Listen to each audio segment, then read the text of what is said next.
everyone, and welcome to another Wednesday, another edition of Coffee Break. And of course, you're now with me. My name is Shai. And as you guys know, here in Coffee Break, we like to just chill out, take a break from your usual work habit, and chismis. Chica, basically, with your office mate, with your friends, and discuss the things that are quite loud online right now. And I know there are a lot of things you guys want to talk about, but right now, we're going to be specifically talking about Pinoybaiting. Yes, this has been a very, very hot issue since last week, and I'm going to be talking about that. Well, I'm going to be hosting the discussion while Nick and Chloe talks about it. That's why I told them, ako mag-host na yun, ha? Hi, Chloe. Hi, Nick. Hey, Shai. Hello. Hi, Shai. So now Nick. you know why I was very voluntary about, what? Ganun ba yun? Ako na lang Akala ko kung sino mauna sa chat room. May iba yun. Hindi mo That's ma-host. actually the usual hanash natin. But for now, sabi ko, I'll volunteer. So ayun nga, I don't know if you guys have been looking into the issue of the whole Pinoybaiting thing. It's been really loud since last week. And let's be honest, it was about si vlogger na si NAS Daily. So, it's a pretty hot issue. It's about NAS Daily and Whang. Everyone knows who Whang is. Ayan, so it started from there and it just spiraled. The internet made its own matrix, by the way. Yeah. It was crazy. So we would love to hear your thoughts, Chloe and Nick's, of course. And also, everyone else who are tuning in right now, we would also love to know what you think about that. You could also discuss with us. So just comment in the comment section what you think about what we're talking about here, your thoughts and all that. And let us begin with my first question. Nick and Chloe, do you watch foreign vloggers, specifically vloggers that talk about the Filipino communities, talk about the culture of the Philippines, mga ganon? Meron ba kayong naaalala ng papanood? Documentaries ang pinapanood ko. Oh, wow! Yeah. Wow! And dun ko lang nalaman yung sobrang grabe ng issues dito sa Philippines about teen pregnancy and all. I forgot kung anong channel yon, pero sobrang what do you call this? I'm sorry, it's the first time I've heard about NAS Daily, but I know who Whang is. So dun ko na lang nalaman yung issues about that. I kinda think it's the same dun sa isang academy na nag-enroll yung anak ko. Na parang ganun yata, na hindi ko na natatanggal yung bank account ko. Okay. So palaging hindi niya na ginagamit, and then debit pa rin ang debit sa akin. Yeah. And then we were trying to get it, sorry, medyo off topic, but kind of the same kasi it's an online course. Yun. We were trying to get in touch with that academy. Wala na. And then nag-research. It was a scam daw pala. It's a scam. There you go. Is it the same? I'm not saying that NAS Academy is a scam. We're gonna give a bit more background on NAS Academy in a bit. Pero Nick, do you have any vloggers that you follow or you watch? You enjoy watching with regards to talking about the Filipino community? You know how I feel about vloggers, number one. Oh, okay. Yeah. Nick has a thing with vloggers, guys. It's not the best life, but it's not really bad as well. I'm not very comfortable. I'm not sorry. I know you are yourself. But I have an issue with ethics kasi mahirap with us in traditional media, madali mo siyang state where do you draw the line, right? Yeah. But with open content now, you can post anything on social media, parang feeling ko lang everything just gets out of hand. And I'll be sharing something that is quite more academic later because my background, and I'm very happy to share this with you because my professors actually messaged her and she's an expert with this. She actually stayed in the community. She's an expert in Kalinga tattoo. So, shinare niya sa akin yung article na ni-write niya. So, I'll be sharing that to you guys as well later. Kasi apparently, there is a law that should protect the indigenous the property rights of the indigenous people. Yes.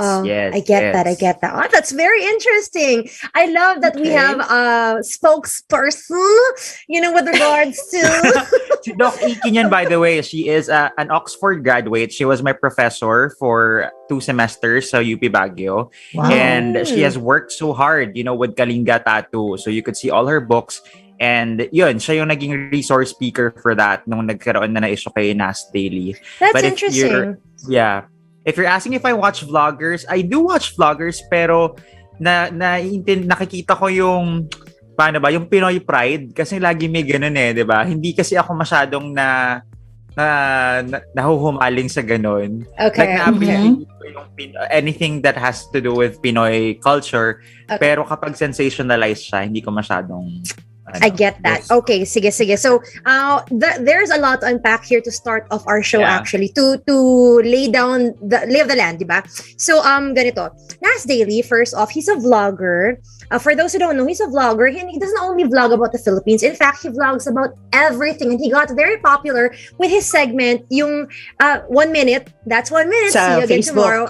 Yung ganun. And personally, I love that. Grabe. Kasi, totoo na meron talaga attention span ng netizens. It's so short. So 1 minute is so perfect for you to, get everything in the content, di ba? To get to the person to absorb the content rather, ganun, di ba? So a lot of people got hooked with him with that kind of content. In fact, when he said that it was gonna be his last 1 minute video, everyone got really sad, including myself. Kasi ang ganda ng mga pinopost niya. Ang ganda ng appreciate niya ng culture ng ibang tao, di ba? So, that's why, from there, nag-evolve yung platform niya. He was able to do a lot more videos. He was doing a lot more stuff, including, someone is saying hello to my cat, including, doing this NAS Academy. NAS Academy is basically gathering a lot of resource speakers, so to speak, and teach some lessons here and there. It's not necessarily natatakot ako para sa kanya. Sobra, grabe, snali ha. Ket, kinakabahan ako. Anyway, going back, it's not necessarily a parang semester type of lesson thing going on, diba? It's like, 1 day, 2 day, or even sometimes it's a one-time thing, diba? And I believe ganun yung kay Whang. If I'm not mistaken, I may be wrong here, pero parang ganun yung balak nila kay Whang. And in fact, we even got other Filipinos to jump in, our very own Catriona Gray, to also do some sort of lessons when it comes to being beauty queenie. And also, I believe Jessica Soho. Yeah, diba? So, a lot, and also a lot of other international figures, because the NAS Academy is open for all talaga, not just for Filipinos. It's really open for all, diba? So, yun. Now, with the love we have for NAS, in fact, Filipinos love NAS so much that he loved the Filipinos back a lot as well. It was quite a harmonious relationship until the whole Whang Od issue. Yun. So, alam naman natin nangyari sa Whang Od issue, di ba, na parang, she did not sign up for that daw here and there. It's an issue of he said, she said. Ganon. Yeah. So, ang dami talagang lumabas na issue about it. Once again, the Matrix was there. It was a crazy thing going on. But now my question is, why do you think people, Filipinos specifically rather, are so excited to eat up content that are about Filipinos? Why are we so excited to eat up foreign content that are about Filipinos? Mag-unboxing ng certain fast food ng Pilipinas, or taste test ng buong menu, ganun, or sharing a story about their Filipina neighbor, mga ganun. We eat that up, diba? So why do you feel we have that kind of attitude? Nick, could we start with Nick? Yeah, that's interesting. Yun nga, yung kanina, di ba, yung Pinoy pride. I mean, like, ewan ko, it started with Manny Pacquiao for me. Like, lagi naman di ba, parang lagi kasi siya yung nasa international scene before. And then, the specific brand, of course, this fast food chain that we have, parang sila yung lagi at laging nag-a-appear sa mga content. Tapos, it seems like everyone's just proud, maybe, of being associated with them. And feeling ko, nag-branch out sa mula doon. Yung association with Pinoy pride. Yeah, it's basically bragging rights, sabi nga ng team natin dito. Because we like that, we like taking credit for other people's success. Nakita naman natin yan. Leaders nga natin, di ba? So, alam mo, leaders nga natin. Naman. Leaders nga natin, ginagawa yun. Paano pa tayo na parang normal na mga tao lang, di ba? Let's grab all the credit that we can get for all Filipinos succeeding in the global scene. Sige na, name drop na. Sige na. Sorry na, bad trip ko today eh. Medyo pa sa akin gising ko eh. But yeah, I would really love to drop names and all that. Pero, yeah. And I'm not gonna name drop, but I'm just gonna say that I think you're referring to specifically right now the issue with, not an issue, but the success we got from the Olympics. Yes. Right? Diba? So parang, people here and there are saying na it's because of this, it's because of that. Nang parang sandali ha, dati hindi naman ganun. But anyway, I get your point. Thank you for that. How about you, Chloe? Why do you feel that we have such a desire to get global validation? Probably because there's so many negative things happening here that we want to feel good about ourselves. Yeah. That despite of everything that's happening here, so much garbage. Sorry. It's okay. But yung mga Filipino is we are globally competitive, kumbaga. And we are globally appreciated. Yeah. I think that's it. Tingin ko lang, diba? It's an escape also, probably. Gusto ko yun, yung parang we are overcompensating because we have a lot of bad stuff going on here. So every good recognition we get is like, Pinoy talaga eh, guys. Pinoy pride, hey! Doon na lang tayo makabawi man lang doon. Ang lungkot naman ng pagbabawi natin, guys. But there you go. Those are our opinions about the whole reason why we feel we are so attracted to the Pinoybaiting scheme. And by the way, speaking of that, I want to quote a tweet from this a vlogger, si M.A. Buendia HD. I really like his posts, by the way. I follow him on Facebook and on Twitter. And he's sobrang real talk niya ba? He doesn't beat around the bush. And he said this.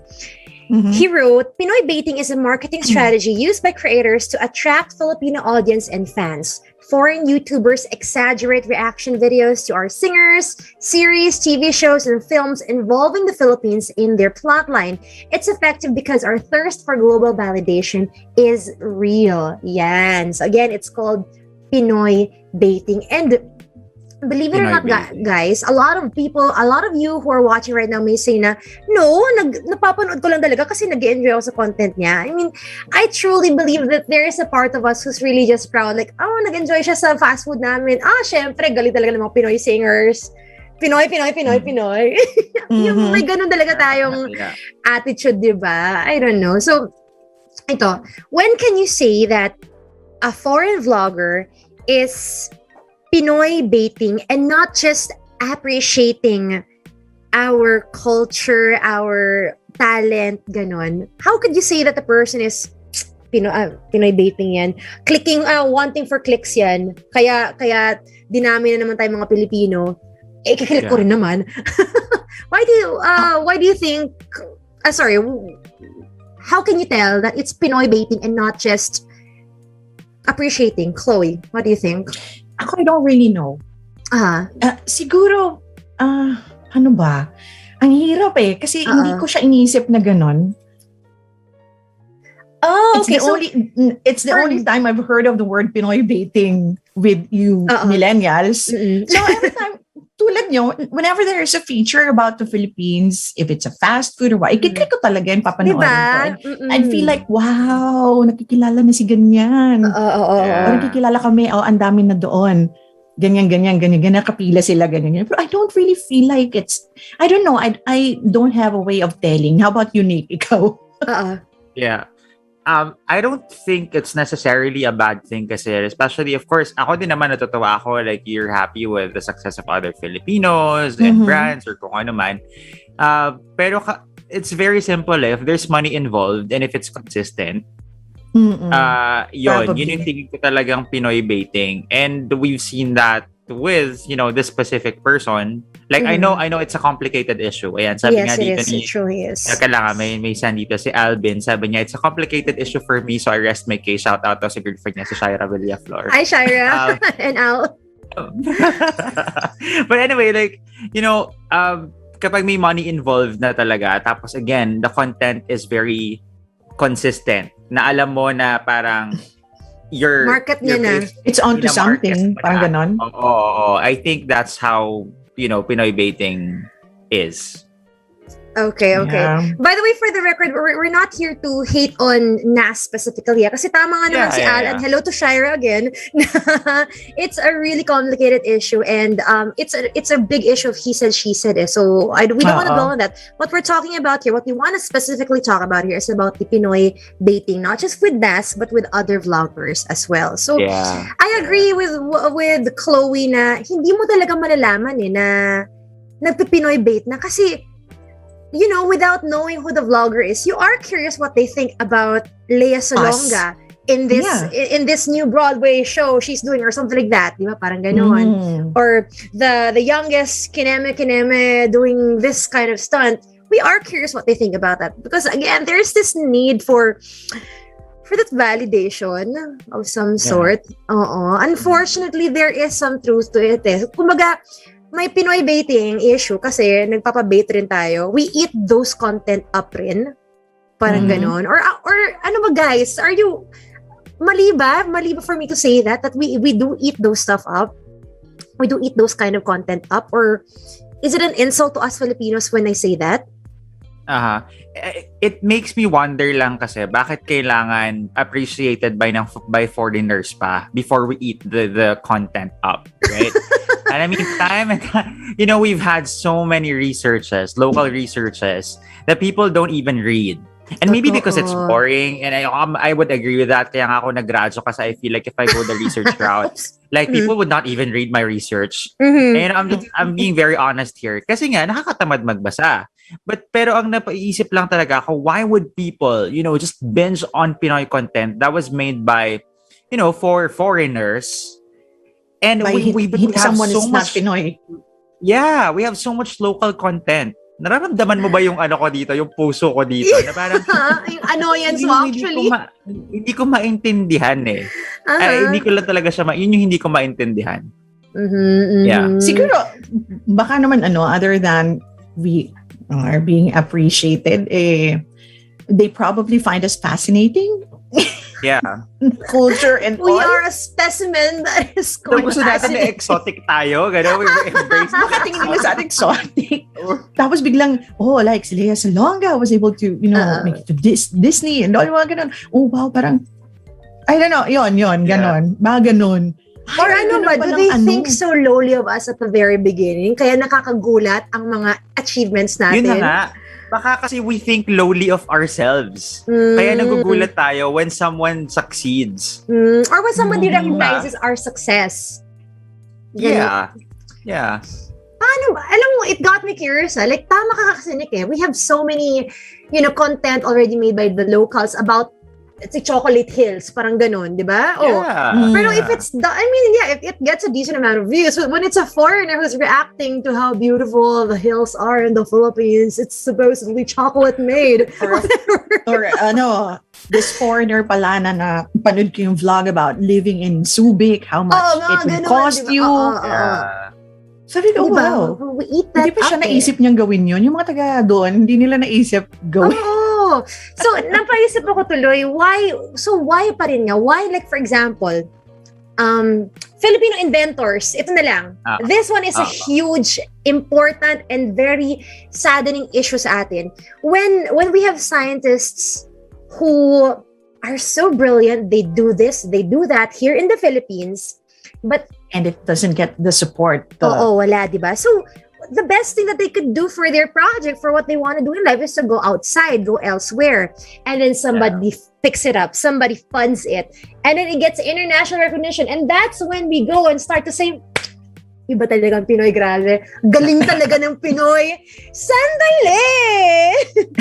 The biggest, the top of mind kwento talaga there is Agapito Flores, the inventor of the fluorescent lamp. Fluorescent light rather. Yeah, I think it's the same thing that happened na he was trying to push it, the president back then and all that, pero walang po pick up nga. So he went elsewhere, doon po make up. And then hence the fluorescent lamp is, out and about and whatnot. Yeah. Pero what do we do from here? From then on, it's just galing talaga ng dugong Pinoy, guys. Ganon lang tayo. So why do we do that? Why is it so difficult for us to appreciate our own while they are still here? Or so, I don't know. What's the right thing to say? I don't know. Probably a hero is never appreciated in his or her own country. Baka ganun yung mentality. Diba? Until such time na ma-appreciate ng iba. Marami sa atin talaga, diba? Like, yung mga, like sinabi ni siya, yung mga inventions, na mga ganyan. Even up to now, yung auto na tubig yata nagpapaandar, yung mga ganyan. Pero hindi natin binibigyan ng importance or hindi yun ang priority. Yeah. ng gobyerno siguro. Nakakalungkot. Nakakalungkot nga naman talaga, diba? So, let me read some comments first about, this whole conversation from our friends on Facebook. Roldan is watching from Lipa, Batangas City. Sorry, this is to cool down Nick's head and heart, by the way, kasi alam ko he's flamed up right now. Hi also to Yan and si Josie from Pangasinan, and Paul Paraino says, parang wala pang contract sign tapos nilagay na si Whang sa NAS Academy. Again, I will. Again, it's an issue of he said, she said. That's why I cannot hate on NAS just yet. Not because na parang minahal ko rin siya, na gusto ko rin ko. Not just because of that. No, it's really because I'm trying to be fair here, and I'm trying to listen to all sides of all stories. And right now, parang everything is still conflicting. So that's why I don't want to give an opinion about him, his team, and what happened in that farm allegedly. So ayoko muna about that. But for now, we are focusing on Pinoy baiting. Tayo mga Filipino na kumakain na ng content na mga Filipino, ng mga vloggers, foreign vloggers, when they do Filipino-related content. Okay, so here's my next question. With foreign vloggers being tagged as doing Pinoy baiting, we are already sort of more woke, more aware about it. Mm-hmm. Is it high time that Filipinos support local vloggers instead? Why or why not? Starting with Nick. Sige. Seryoso si Nick? Ako, alam mo, ito na naman ako. Gigigil na naman ako. Joke lang. Like, hindi. Ito naman din. Hindi naman to hate on foreign vloggers like producing video content with Filipinos. I mean, about Filipinos. Kasi honestly, their video content is really good. You could see naman why, you would understand why people would binge watch them. Because the video quality is good. Diba? I mean, I'd like to believe na hindi lang naman dahil nag-i-English sila or parang foreigner sila na nagtatagalog, natutuwa na yung mga tao. It's really the quality of the video. And I guess their interest talaga, their interest to understand and to know more about our culture. Parang ang entitled kasi to say na parang, dahil dyan sa mga support local na lang tayo. I don't think it works that way. Even with the products that we have, we can't be entitled in that sense because we have to push for local. Yes, we support local, but we gotta step up also, diba? The kind of content that we do.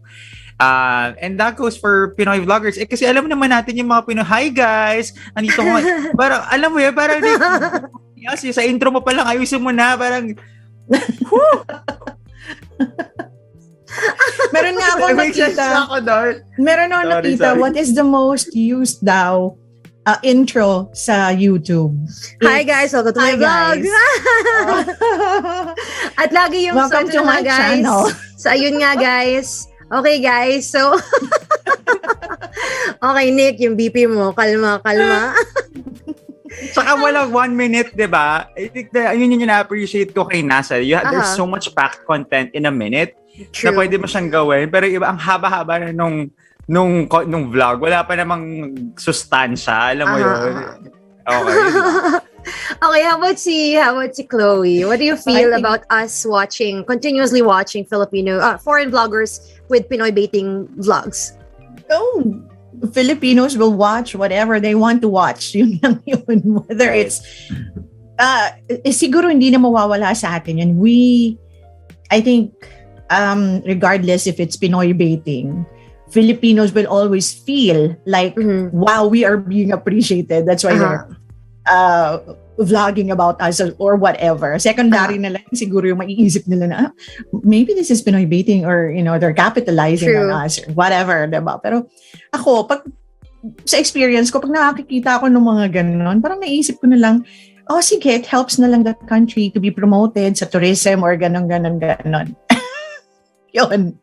Sa akin, yun nga hindi naman tayo maging overly conscious na, sandali, before I click this video, is this Pinoy baiting or not? Di naman tayo ganun, di ba? It's so weird if we're going to start making that habit. Pero, if I were to filter out the things I would watch and not watch, though, are pag-reaction videos lang. Pag yung alam mo yung, grabe, automatic content na sa kanila, that's another $100,000s that come into their account because they just reacted to a America's Got Talent competition, for example, na Filipino yung nandun.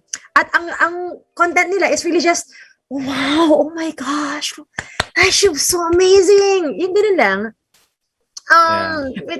It's ba? Parang ganun. Pero if it's like about this hidden gem that they found in this hidden island in the Philippines that I've never even heard of, mga ganun, mga Putiput Island, ganun. So, mga ganun.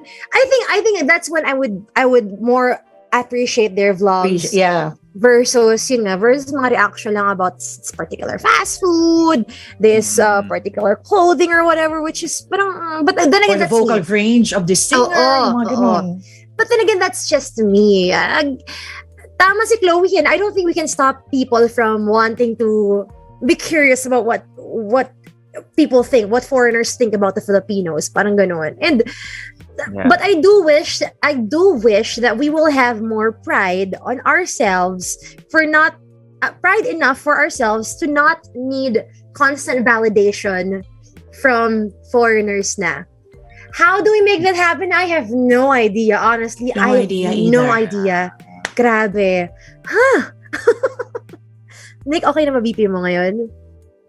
I'm trying. Pick up na rin ng mga Filipino vloggers yung issue So they have different versions of it already, yung mga chismis mga ganun. Diba? So, well. I'm actually curious about it, pero ako, I'll just wait for all the facts to come out. And this guy, si NAS actually already put out a video about him. And in his defense, I would say that him being such a big personality, it's really difficult for me to believe that he would badmouth the Filipinos in front of a Filipino. You know what I mean? Parang nahirapan talaga maniwala doon. That's why I cannot really just what's the word? Canceled. I cannot just cancel the NAS Daily just yet. But of course, may na ako, may onting me no liking you anymore. May onting ganun na ako ng very slight. Now I'm curious of Nick and his friend and his research and her research rather. I would like to I would like to it would be nice to hear from her directly, but she's written an article. You could read that, by the way. It's everywhere, but I think kung okay lang sabihin, it's in the Inquirer online. Okay. So the full details are there. But basically, may part dito na she talks about the intellectual property rights, the communal intellectual property rights. And feeling ko mas magandang pag-usapan yan sa IPRA kasi, di ba, for our indigenous communities. Yung ownership ng tattooing we're not just talking about Whang kasi. We're talking about the community.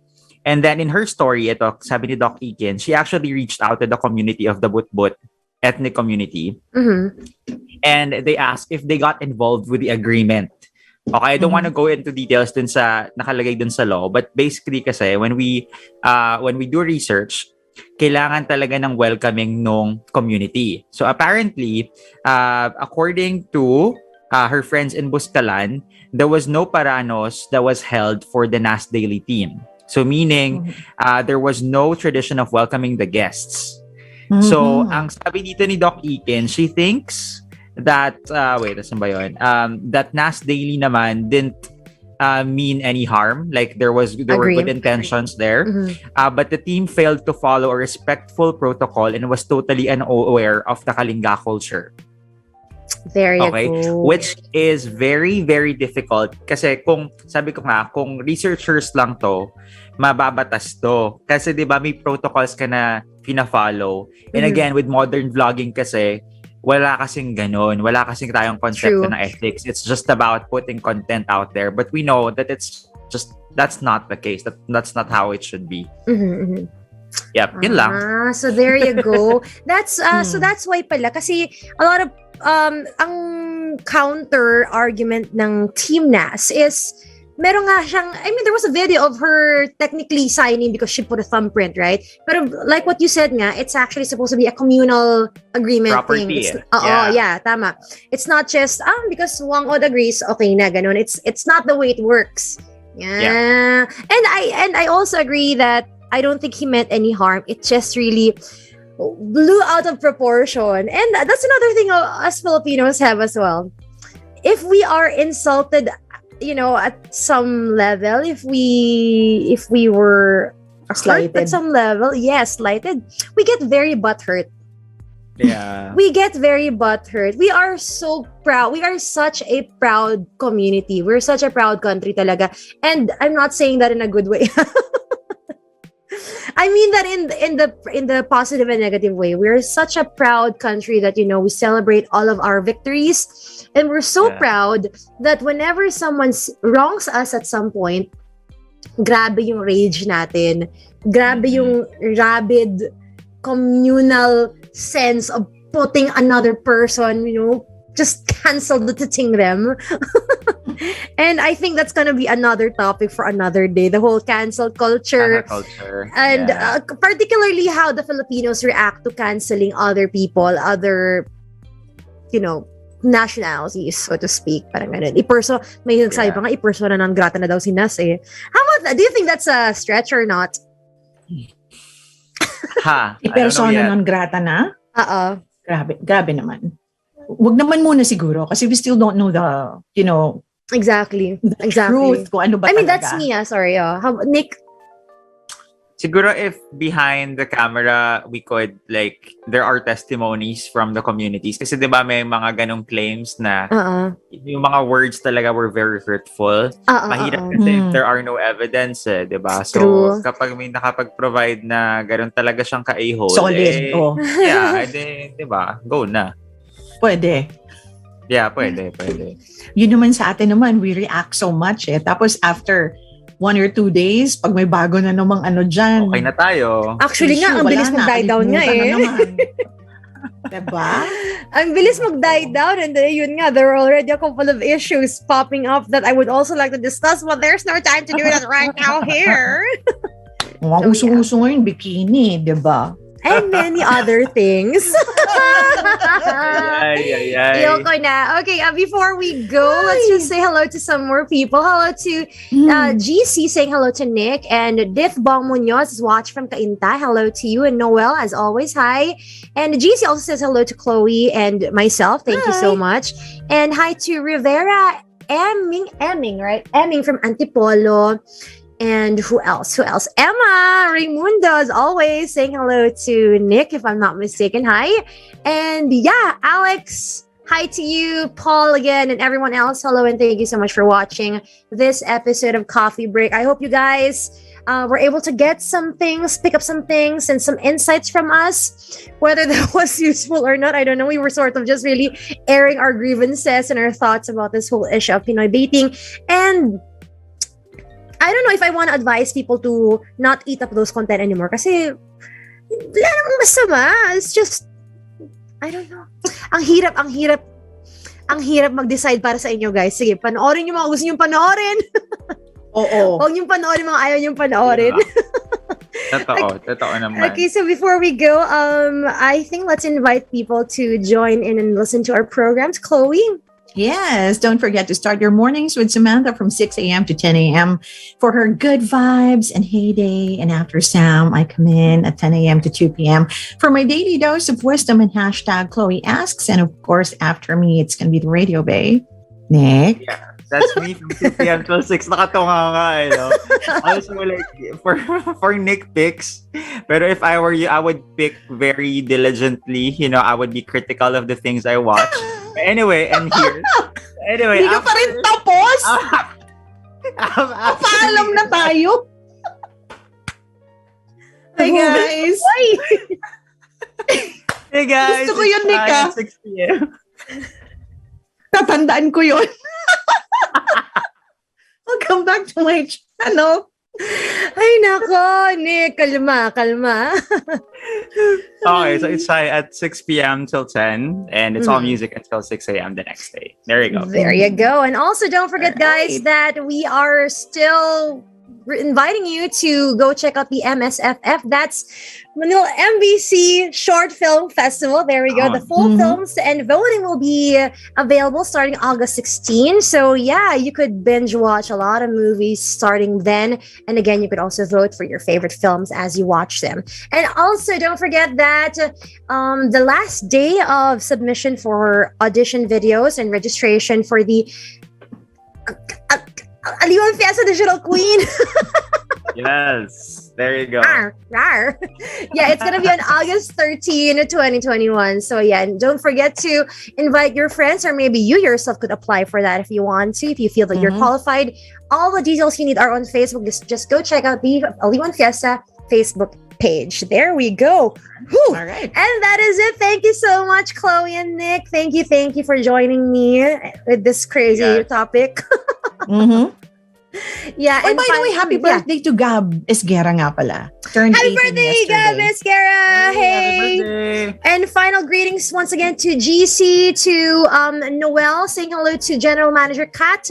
Hello to you and to everyone else. Thank you so much. We'll see you guys again on the next episode of Coffee Break. Once again, my name is Shai. Chloe. And of course, I'm Chloe together with Nick. And we'll see you guys next time. Love you guys. Bye. Hi guys.